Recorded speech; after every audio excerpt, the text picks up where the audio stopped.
Hey guys, welcome back to Electrical Car Repair Live. Thank you guys for watching and subscribing to the channel. Today will be super helpful video guys to any of you having a Kia Sportage or Kia Sorento. If you have one of those guys, you have engine light on and any of the following two codes, such as code P0068 or code P0069. Stay with us, we'll explain the top reasons that can cause that and how to fix it. You don't need to remove your engine to do that. We simply have it out due to the fact that we'll be making hundreds of videos that can potentially guys save you thousands of dollars. And with the engine being out, we can clearly show you where every detail, every body is located and how to do it. So let's explain now, okay, how to do that today.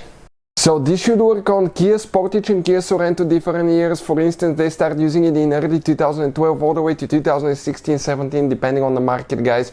That's a 2.4 GDI engine. So before we start, let me introduce you to the channel. Every single car we get at the garage guys, we take them completely apart and we make at least 200 to 300 free repair videos. Why we do all that? Simply because our mission in the shop is to save you as much money as we can.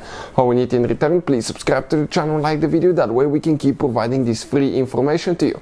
Also guys, if you want to buy parts or tools for a really good price and quick shipping as well, check out the link in the description of the video below and you can see where we get all our tools and parts from. Specifically, this is an engine out of a 2013 Kia that we'll be demonstrating on. And with that being said, okay, if you have a Kia guys or other vehicle, check our main channel Auto Repair guys. We have videos that have helped more than 120 million people guys that can save you thousands of dollars. So let's start on it now.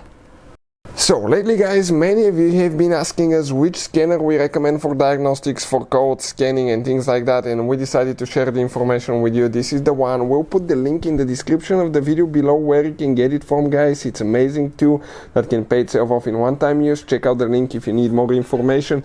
It practically works on almost any car you can think of. It's an all-system scanner that can definitely save you quite a bit of money. Kia is right here guys. So if you get any of these two codes, what to look for guys? Okay, you need to find your air intake hose that goes to the air filter box.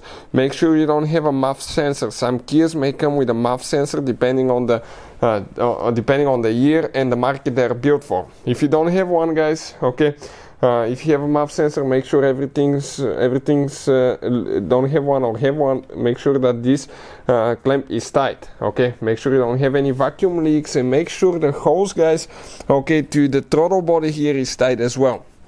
And another thing, you'll be working really close to the radiator fan, so make sure guys that you disconnect the car battery because that fan can cut your fingers off. And on these modern cars it really matters which battery terminal you disconnect and reconnect first. If you do it the wrong way, you can guys cause quite a bit of damage to the engine computer or the electrical system. So we have a special video that explains which battery terminal to disconnect and we'll put the link in the description of the video below.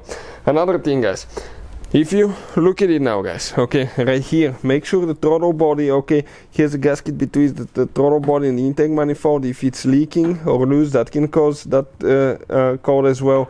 Bad gasket guys for the throttle body and bad gasket for the intake manifold that attaches to the cylinder head. Another thing, this is your map sensor.